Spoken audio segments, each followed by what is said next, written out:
Assalamu alaikum bandiraɓe yeɓoɓe Ayawo Pindi TV on calminama on juuram comme holno gowɗen wadde sahakal émission meɗen fait divers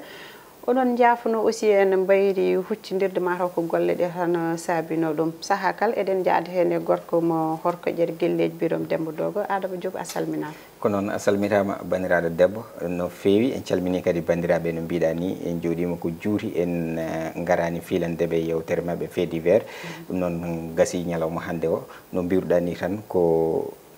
caɗele tan jaggede he ko way noon e ko way noon ɗum noon en beltanimaɓe no feewi enen mbiyaɓe kadi bisimilla mabɓe e yewtere nde.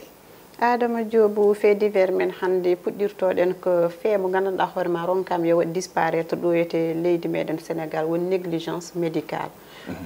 e nder hôpitaux ji ɗi oɗo suko debbo koto Hombol Adama Diop o jibinanna ndeysan malheureusement que par césarienne mais doole woni haaliss o timmana hankadi ɓe mbasi waddemba assisté de trop non ɓe mbaɗima césarienne haaɓe paari mais après jomum alano doole ko soodi les médicaments ɗen opération kam wonko namni ndeysan ha caggal muɗum jomum waasi fittande mais min cikkimi kay ko fittande ɓuuri wadde important e haaliss kamɓe docteur ɓe pourquoi pas ɓe cafruma ha cella haske ɓe nawma e laam pour joɓaɓe par force mbasa wiide sa timminani haaliss min cafarta mi anda dal négligence médicale dans nos hôpitaux man waɗata disparaître définitivement ɗo e Sénégal. En tout cas ko namdal mawgal te kadi namdal ngal ganduɗa ene mérite réponse Habsa par ce que haɗum teskaɗo no feewi e nder leydi Sénégal wona toon tan en nani ɗum hande kadi ma en nan ɗum janggo kono noon eɗen ñaago yo Allah hannan en ɗum ɗo mais on est au Sénégal ko Sénégal gonɗen no mbiruɗa ni ko hunde yurminide so tawde woni neɗɗo ari no mbiruɗa ari hôpital en foti wadde opération moyen mum hokkani ɗum onon kay continuer tan wadde mbaɗe le tout mate o ngala ko wiyete jurum nder ko noddirte ɗum ɗon ko mbaɗe ɗum ɗon so gayni mbaɗonmo sauvé gonga ni yimɓe ne mbiya hoddira Allah kono kam geste mabɓe o hollirani yodde par ce que ko non assistance neɗɗo gonɗo e danger ɗum woni ko hay soɓe lawol en rewaɓe ko ɗum woni ko rewtaɓe ɗum ɗon kadi en jokki ha toon to cuuɗi men waali e semaine aji ɓennuɗi ɗi en nanin kadi hono ko way noon suhu debbo ndeysan ko cowinoɗo e nder hen kadi waɗi ko hémorragie interne gaddi perdugol ƴiƴam no wayi assistance o manki kadi personnel o ene manki e nder ɗum ɗo foof ene foti yurnitede hayso woni wona Sénégal tan jooɗanɗen ɗo ko ɓiɓɓe fulɓe foof wiyoɓe mbimi e mbimami donc ko gueɗe ɗe ganduɗa ɗe mbaɗi ɗum déploré jonnani ɗum no feewi to banggue safroɓe ɓe hayni hôpitaux ji ɗi hayni kadi e manadiron lamɓe ɓe hande to gonɗe ɗo 21e siècle hôpitaux ji mawɗi fotani wonde tan e nder guuri mawɗi comme par exemple dans les grandes villes comme Dakar en Saint-Louis en foti waɗede décentralisé par ce que yimɓe mbawa wadde déplacement saaha kala arde e guuri mawɗe ɗe pour safrade sa ari to gonɗa ko probléme ne jirta docteur no probléme enen ñaago nde hôpitaux ji mbatte décentralisé e nokkuji ɗi kala gandanɗa hoorema sa sohli yiide cafro a ƴettata kilométre uji ha ko won caɗele en heptoma hen aɗa wasa fittande ma oɗo fait divers Adama Diop ha joni jaaten koye cuuɗi cafrirɗe ɗi mais ko mbaadi gondi oɗo suku debbo ndeysan desaɗo ko tolni e duuɓi 6 dañani ɓiɗɗo Adama Diop ha ɗiɗo temps uji o ƴetti woni o sowima ndeysan ɓe mbi joom galle makko nak fiyannomo saaha kala on en waɗi violent de trop joni o woni o sowima o bon fada no haalninirata joom gallo nouvelle o par ce que omo andi so haalni oɗon e hoore mum ma welta hen saabu eɓe paadi ko juuti ndeysan on jippima ndiyam ngulɗam pour ɓuftiyade rendiniɓe o fiiɓe piggal musgal ha kanko debbo o waasi hen ɓinguel mo sowinoguel ndeɓe jahnode hôpital sage femme uji no pamnode ko piggal saabi ɗum kañumen e koye mumen mbi ala kulli ali il faut que joom galle makko porter plainte par ce que waɗi koko warde neɗɗo tan oui bien sûr non seulement debbo hayso wondani hay batte mi ɓooyi haalde ɗum ɗo gorko ala droit suudde junngo mum fawe debbo nde cuuɗɗa junngo ma pawɗa e debbo fof yahata ko goɗɗum ko weltinta debbo o ko pourquoi pas guitta cuuɗari kokka ɗum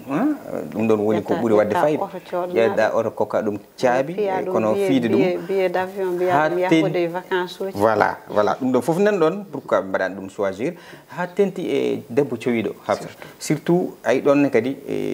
probléme goto nanɗon e nder société he ko toɓɓere yaji wawa hejje e émission par ce que ji exemple uji kewɗi ɗi ganduɗa ɗo e nder rendo ngo ko yimɓeɓe gurata ɗum ko ene hulɓini no fewi hay pression sociale o nani hen debbo wona e nder suudu mum kene wona hakke par exemple 10 ans de mariage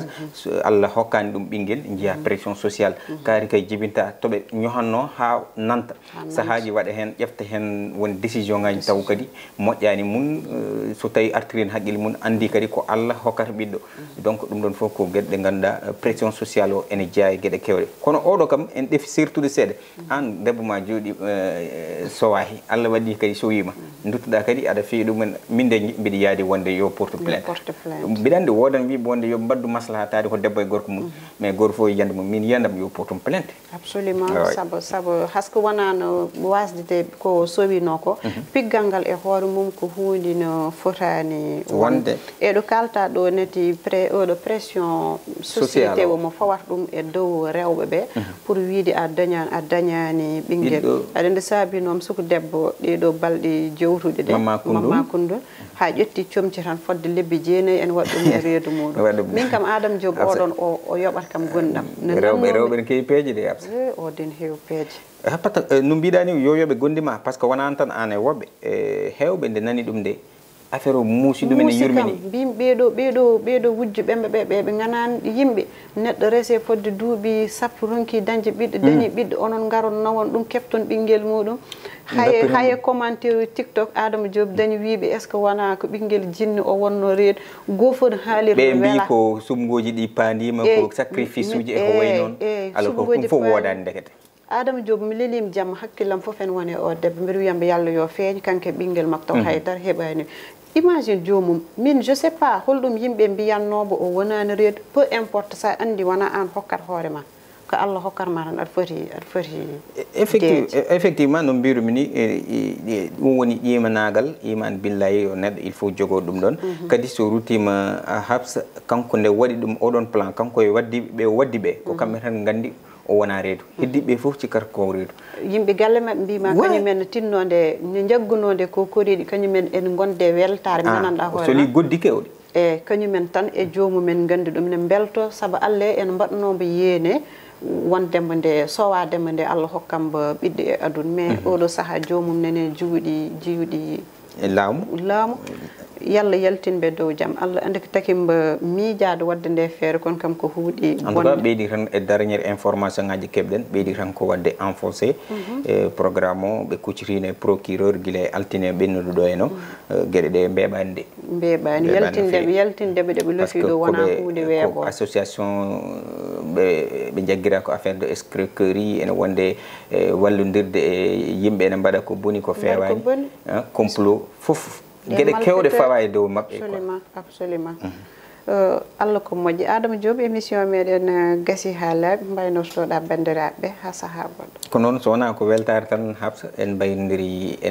e mabɓe no mbiɗa ni en jogui weltare mawde kadi artude ɗa en hande e filandeɓe yewtere nde no mbiɗa en calmini bandiraɓe foof en calmini kadi dendagal wattuɓe hen haqqillaji mumen ɓe surtout waɗoɓe commenté ɓe hay goto noon e limtata hende mum guila fuɗɗode ha e wortode foof en calmini jetti e jaari eɗen kokkaɓe rendez vous ha saaha goɗɗo so hawre welede Allah merci beaucoup Adama Diop en calmini en jetti aussi caméraman men Djiby Dieng en jetti kala boɗɗowo commenté aimé et partagé émission meɗen fait divers ha saaha goɗɗo inchallah